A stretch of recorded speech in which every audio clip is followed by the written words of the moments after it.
कभी सोचा है एक ऐसी ताकत के बारे में जो किसी भी देश को आसमान का असली बादशाह बना दे? ये ताकत है एक फाइटर जेट इंजन। आज हम भारत के उसी बड़े सपने की कहानी में उतरेंगे। एक ऐसा सपना जिसने दशकों तक हमारी उम्मीदों को पंख लगाए और कई बार जमीन पर भी पटका। ये कहानी है कावेरी की, भारत के अपने जेट इंजन की। तो आखिर एक देश को सुपर पावर बनाता क्या है? बड़ी बड़ी सेनाएं, मजबूत अर्थव्यवस्था? शायद, लेकिन असली ताकत वो छिपी होती है टेक्नोलॉजी में। उस टेक्नोलॉजी में जो आपको किसी पर निर्भर नहीं रहने देती। भारत के लिए कावेरी जेट इंजन सिर्फ एक मशीन नहीं है, बल्कि उसी ताकत को हासिल करने की एक बहुत बड़ी चाबी है। चलिए इस कहानी की शुरुआत में चलते हैं। 1980 का दशक था और भारत एक बहुत बड़ा सपना देख रहा था। डीआरडीओ ने तय किया कि हम अपना लड़ाकू विमान तेजस तो बना ही रहे हैं, तो क्यों ना उसका दिल भी खुद ही बनाएं, एक पूरी तरह से स्वदेशी जेट इंजन। और उसी सपने को नाम दिया गया कावेरी। और मकसद बिल्कुल साफ था, आसमान में अपनी किस्मत अपने हाथों से लिखना, विदेशी मिलिट्री टेक्नोलॉजी की बेड़ियों से आजाद होना। देखिए, एक जेट इंजन बनाना ये इंजीनियरिंग की दुनिया का माउंट एवरेस्ट चढ़ने जैसा है। बहुत ही कम देश हैं जो ऐसा कर पाए हैं। लेकिन जैसा अक्सर बड़ी कहानियों में होता है, इस सफर में एक बहुत बड़ा और मुश्किल मोड़ आया। दशकों की कड़ी मेहनत के बावजूद कावेरी उस कसौटी पर खरा नहीं उतर सका जिसके लिए उसे बनाया गया था।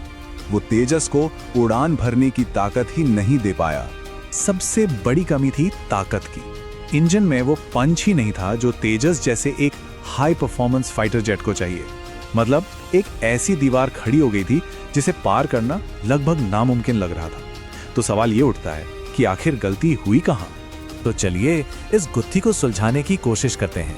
देखिए, कावेरी के जमीन पर रह जाने की कोई एक वजह नहीं थी। ये तो कई मुश्किलों का एक जाल था, सब एक दूसरे से जुड़ी हुई थीं। इसको ऐसे समझिए जैसे एक परफेक्ट स्टॉर्म हो। एक तरफ से टेक्नोलॉजी की अपनी सीमाएं थीं, दूसरी तरफ से जरूरी मटेरियल्स और मैन्युफैक्चरिंग की कमी, फिर ऊपर से अचानक लगे अंतर्राष्ट्रीय प्रतिबंध और प्रोजेक्ट के अंदर भी कुछ दिक्कतें। चलिए इन सब को एक एक करके समझते हैं। कावेरी की सबसे बड़ी नाकामी इन आंकड़ों में साफ दिखती है। लक्ष्य था 81 किलो न्यूटन का जबरदस्त थ्रस्ट पैदा करना, लेकिन जो प्रोटोटाइप्स बने वो 70 से 75 किलो न्यूटन पर ही अटक कर रह गए। 75 किलो न्यूटन, अब ये सुनने में शायद ज्यादा बड़ा फर्क ना लगे, है ना? लेकिन एक फाइटर जेट के लिए ये जमीन और आसमान का फर्क है। ये बिल्कुल वैसा ही है जैसे आपने एक फॉर्मूला 1 कार में एक आम सड़क पर चलने वाली कार का इंजन डाल दिया हो। और दूसरी बड़ी दिक्कत थी वजन। इंजन को 1000 किलो से हल्का होना था, लेकिन ये बन गया लगभग 1180 किलो का। सोचिए, एक लड़ाकू विमान के लिए हर 1 ग्राम मायने रखता है। ज्यादा वजन का मतलब है कम फुर्ती, और एक डॉग फाइट में फुर्ती ही तो सब कुछ है। तो जब भारत अंदर के इन मुश्किलों से लड़ ही रहा था, तभी बाहर से एक और बड़ा झटका लगा। साल था 1998। पोखरण में परमाणु परीक्षण हुए और उसके बाद दुनिया के कई बड़े देशों ने भारत पर प्रतिबंध लगा दिए। इसका सीधा मतलब था कि कावेरी के लिए जरूरी क्रिटिकल वेस्टर्न टेक्नोलॉजी के दरवाजे बंद हो गए। और प्रोजेक्ट के अंदर की दिक्कतें भी कुछ कम नहीं थी। जैसे कि इंजन के अंदर बहुत ज्यादा तापमान झेलने वाले ब्लेड्स बनाने की खास टेक्नोलॉजी हमारे पास नहीं थी। सही टेस्टिंग सुविधाओं की कमी थी, कभी फंडिंग की दिक्कत तो कभी मैनेजमेंट की। हर तरफ से चुनौतियां ही चुनौतियां थीं। तो इतने सालों की मेहनत, इतनी सारी मुश्किलें, क्या सब बेकार हो गया? क्या कहानी यहीं खत्म हो गई? नहीं, यहां से कहानी ने एक नया मोड़ लिया और उम्मीद की एक किरण आई फ्रांस से। फ्रांस की एक बहुत बड़ी और जानी मानी एरोस्पेस कंपनी है सैफ्रन एसे। उन्हें कावेरी का एक टेक्निकल ऑडिट करने के लिए बुलाया गया। उनका काम था, आप कह सकते हैं, कावेरी प्रोटोटाइप्स का एक फुल बॉडी चेकअप करना, ये देखना कि इसमें आखिर दम कितना है। और सैफरान की रिपोर्ट ने सच कहूं तो सबको हैरान कर दिया। उन्होंने कहा कि हाँ, कमियां हैं, लेकिन इंजन का जो कोर है वो काफी हद तक मैच्योर है। इतना मैच्योर कि इसे एक विमान में लगाकर लिमिटेड फ्लाइट टेस्ट किए जा सकते हैं। सोच रहे हैं इसका मतलब? इसका मतलब था कि सालों की मेहनत पूरी तरह बर्बाद नहीं हुई थी। बुनियाद सही थी, उम्मीद अभी भी जिंदा थी। तो ये ऑडिट कावेरी के लिए एक नई शुरुआत जैसा था, एक दूसरा मौका। अब सवाल ये था कि इस अधूरी कहानी को पूरा कैसे किया जाए, और यहीं से शुरू होता है सफर कावेरी 2.0 का।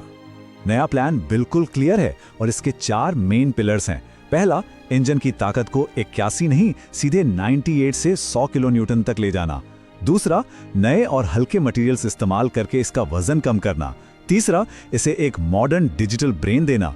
और चौथा, सबसे जरूरी, हाई एल्टीट्यूड पर इसकी ऐसी जबरदस्त टेस्टिंग करना कि कोई कमी बाकी ना रहे। तो फर्क बिल्कुल साफ है। पहला कावेरी जहां एक टेस्ट बेड पर ही सिमट कर रह गया, वहीं कावेरी 2.0 को सीधे तेजस मार्क 2 और हमारे फ्यूचर स्टेल्थ फाइटर AMCA जैसे विमानों में लगाने का प्लान है। और सबसे बड़ी बात, इस बार इस सफर में भारत अकेला नहीं है। इंडो फ्रेंच कोलैबोरेशन इस सपने को हकीकत बनाने में एक बहुत बड़ा रोल प्ले करेगा। जरा सोचिए इसका नतीजा क्या होगा। अगर ये कामयाब होता है तो भारत दुनिया के उस एक्सक्लूसिव क्लब में शामिल हो जाएगा जिसके पास अपना फाइटर जेट और उस जेट का अपना इंजन है। यह आत्मनिर्भरता की एक ऐसी उड़ान होगी जो भारत को स्ट्रेटेजिक पावर के एक बिल्कुल नए लेवल पर ले जाएगी।